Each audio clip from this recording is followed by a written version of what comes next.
So we are looking at detergent still. We're looking at this one, and we said that there are two types. We said we have soapy detergents and soapless detergents. So we are done with soapy detergents, and we have seen how the soap itself can be prepared or can be manufactured from vegetable oil or the fat. And then we have seen the equations, how it is written. So here we are now going to focus on soapless detergents. And in soapless detergents, we are saying this one here, they're different from the soapy detergents. Why? Because for them, that don't form what we call the insoluble salts, of which we call the scum, with these ions, the magnesium ions and the calcium ions. Why? Because these soapless detergents, they contain what we call the sulfate group. They contain the sulfate group. This one is what we are meaning. They contain the sulfate group, and these groups replace the carboxylic acid group. So they replace this part, or if we are in salt, we shall be in position to say it, replace this part like this. And of course here we have maybe R attached to this. So they replace this one instead of as the hydrophilic groups. So therefore this one here, they are water loving. So the corresponding, these salts, they are what? Soluble in water. That's why when you wash your clothes with Omo, you will not be in position to see the scum formation. So let's see the structural. This part is what we call the non-polar end, and this part is the polar end. So therefore, this part is the one going to combine with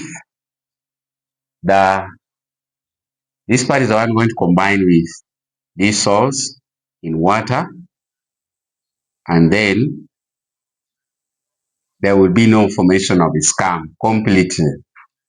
That's why if you have done chemistry and you have known this chemistry very well, you'll be in position to wash using Omo when you're using hot water. Or else, for you to avoid this, you can use rainwater. Say that because rainwater is not the hot water, we call it soft water. So the preparation of soapless detergents, how can we prepare this thing?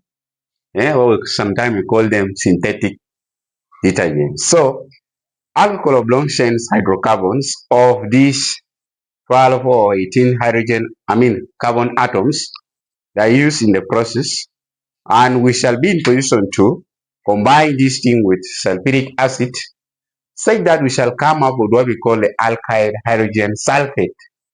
We are interested in this. After getting this group, we shall be in position to treat this thing with sodium hydroxide. That means it's going to be a neutralization reaction where the salt is being formed, which is the soapless detergents and water. So in the process, we have produced it. So what if you now want to study it and you say you're using equation only? You'll be in position to get this alcohol of yours. This stands for the alkyl group. Then that means I'll be in position to add sulfuric acid.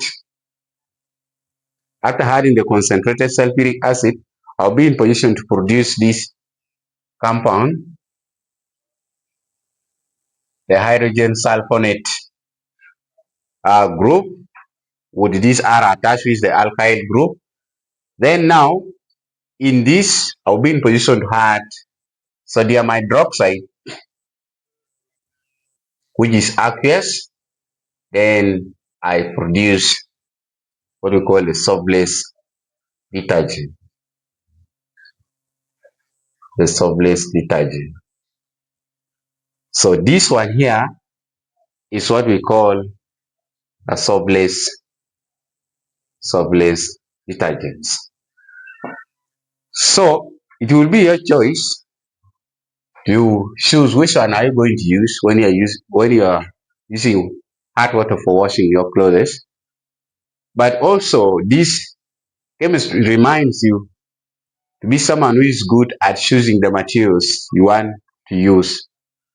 So let's look at this NB. The mode of action of soap-based detergent is the same as that of soap.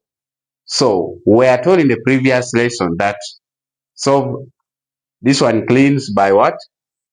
By lowering the surface tension between water and that. Why? Because it has the hydrophobic and hydrophilic parts, and those one they dissolve differently. This one dissolve in water, the hydrophilic part, and the hydrophobic part, that part dissolve the fat. And in the process of washing or with agitations, that will be in position to be dispersed in water. So this is the same mode. So what if I say describe the mode of action of soap-based detergents, that means you'll be in position to borrow the other knowledge. So what are the advantages of soap-based detergents over soapy detergents is that they do not form scum. So this one is very advantageous with hot water and are more soluble in water than soap.